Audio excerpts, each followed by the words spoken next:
जम्मू कश्मीर में पूर्ण राज्य के दर्जे की मांग पर सुप्रीम कोर्ट की बड़ी टिप्पणी। सुप्रीम कोर्ट ने कहा, राज्य का दर्जा बहाल करने से पहले जमीनी हालात देखना जरूरी। सुप्रीम कोर्ट बोला, पहलगाम जैसी घटना नजरअंदाज नहीं कर सकते। जम्मू कश्मीर का राज्य का दर्जा बहाल करने की मांग करने वाले तमाम याचिकाकर्ताओं को सुप्रीम कोर्ट से बड़ा झटका लगा है। सुप्रीम कोर्ट ने इस मामले में बड़ी टिप्पणी करते हुए यह कहा कि जम्मू कश्मीर का राज्य का दर्जा बहाल करने से पहले वहां के जमीनी हालात पर विचार किया जाना चाहिए।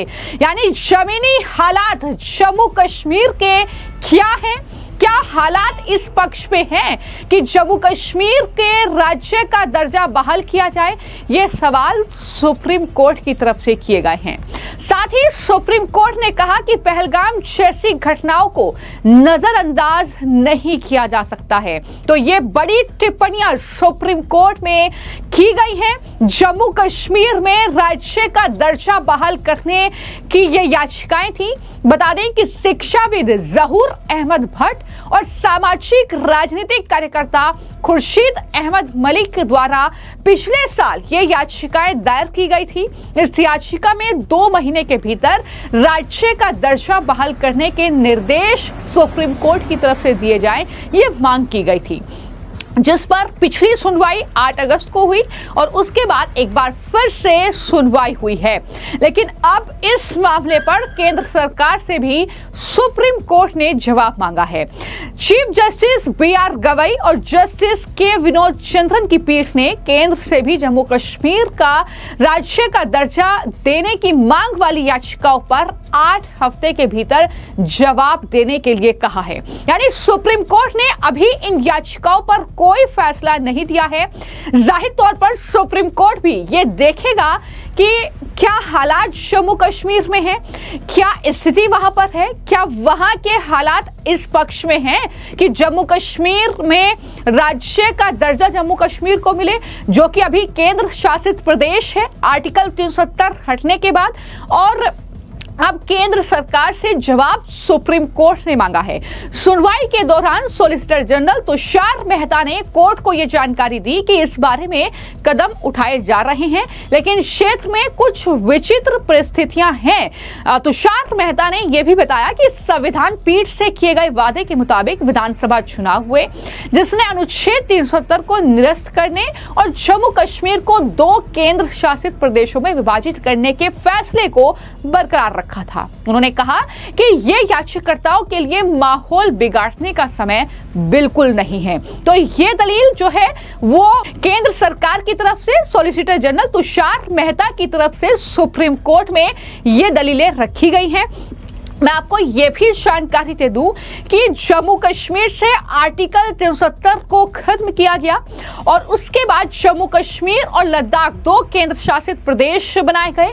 उसके बाद दरअसल लगातार सरकार की तरफ से भी खुद प्रधानमंत्री नरेंद्र मोदी और साथ ही केंद्रीय गृह मंत्री अमित शाह संसद में इस बात का जिक्र कर चुके हैं कि जम्मू कश्मीर में जब हालात बेहतर हो जाएंगे, जब पत्थरबाजों और इन आतंकवादियों पर लगाम पूरी तरीके से लगाई जाएगी, उसके बाद जम्मू कश्मीर को राज्य का दर्जा बहाल किया जाएगा। ये बातें कही गई हैं। और जब सुप्रीम कोर्ट ने केंद्र सरकार से जवाब मांगा है, जब याचिकाकर्ता जो मांग कर रहे हैं उस पर कहीं ना कहीं उन्हें एक बार फिर से झटका लगा है, क्योंकि अभी सुप्रीम कोर्ट ने और वक्त कहीं ना कहीं बढ़ा दिया है। 8 हफ्ते का वक्त तो केंद्र सरकार को ही दिया है, उसके बाद ही सुनवाई इस मामले पर होगी। इसको लेकर जो बीजेपी के प्रवक्ता हैं अल्ताफ ठाकुर, उनकी तरफ से बयान दिया गया। सुप्रीम कोर्ट में जो भी सुनवाई हुई उस पर उन्होंने कहा कि दहशतगर्दी खत्म होने के साथ ही जम्मू कश्मीर का राज्य का दर्जा बहाल होना चाहिए,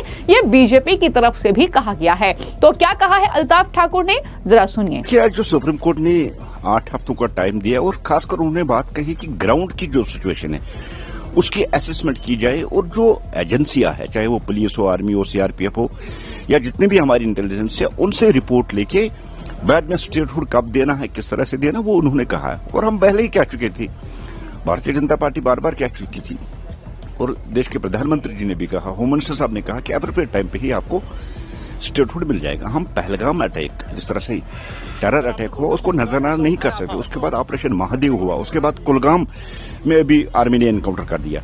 ऐसी बड़ी चीजें हैं जिनको देखकर ही स्टेटहुड का फैसला किया जाता है।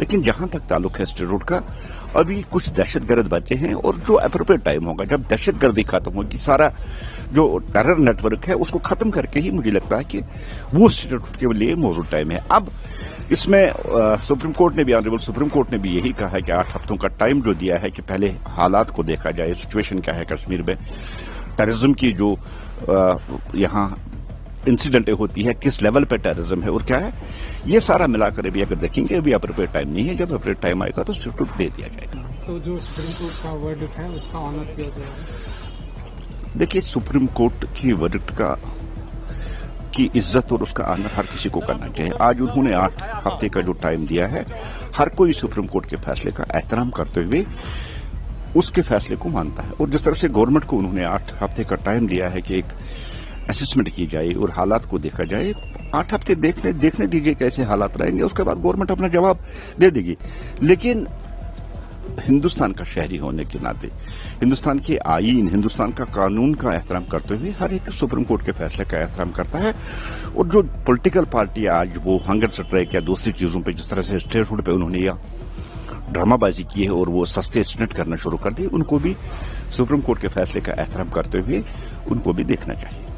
सिर्फ अल्ताफ ठाकुर ही नहीं, बल्कि फिर चाहे वो दरअसल जम्मू कश्मीर के जो बीजेपी के अध्यक्ष हैं सत शर्मा, उनकी तरफ से भी बयान दिया गया और उन्होंने कहा कि मोदी शाह बोल रहे हैं कि सही समय आने पर राज्य का दर्जा बहाल होगा। ये विपक्ष जानबूझकर इस तरीके के हथकंडे अपना रहा है, वो इस तरीके के काम ना करे। क्या कुछ उनके जरिए कहा गया है वो भी सुनिए। आप ये मानकर चलिए कि देश के प्रधानमंत्री जी ने समय समय पर अपने वक्तव्यों में कहा है, होम मिनिस्टर साहब ने संसद में भी कहा है कि उचित परिस्थितियां आने पर, उचित समय आने पर हम लोगों को स्टेटहुड मिलेगी। मुझे समझ नहीं आता कि यहाँ के लोग अपने कार्यों के ऊपर पर्दा डालने के लिए, यहाँ की पॉलिटिकल पार्टी गठबंधन में है, नेशनल कॉन्फ्रेंस कांग्रेस के साथ, 9 महीने के अंतराल में उनके माध्यम से कोई कार्य नहीं हुए, नेग्लिजिबल कार्य हुए हैं। उनके ऊपर पर्दा डालने के लिए समय समय पर उनके बयान, हालांकि वो भी जानते हैं, प्रधानमंत्री जी ने कहा है, उनका कहा पत्थर के ऊपर लकीर की तरह है, लेकिन 370 की वापस लाइए, 35 को वापस लाइए, ऐसी परिस्थितियां ही जो हैं ना नेशनल कॉन्फ्रेंस जो है यहाँ पर पैदा होने दे रही है, ना कांग्रेस होने दे रही है, ना पीडीपी होने दे रही है। ऐसे समय में हम लोग सुप्रीम कोर्ट के फैसले को, खासतौर फैसला तो नहीं है, अभी तो उन्होंने 8 हफ्ते की डेट डाली है, लेकिन जो भी उनका फैसला होगा हमारे लिए मान्य होगा। भारतीय जनता पार्टी के लिए कोर्ट्स, वो चाहे छोटी कोर्ट है चाहे वो सुप्रीम कोर्ट है, सभी के फैसले जो हैं वो मान्य हैं।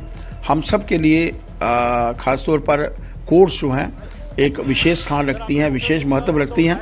यहाँ तक स्टेटहुड का प्रश्न है, हमें प्रधानमंत्री जी के कहे के ऊपर प्रश्न चिन्ह नहीं लगाना चाहिए। उचित परिस्थितियां बनने पर, आने पर हमें अपना हक मिलेगा, इसमें कोई दो राय नहीं।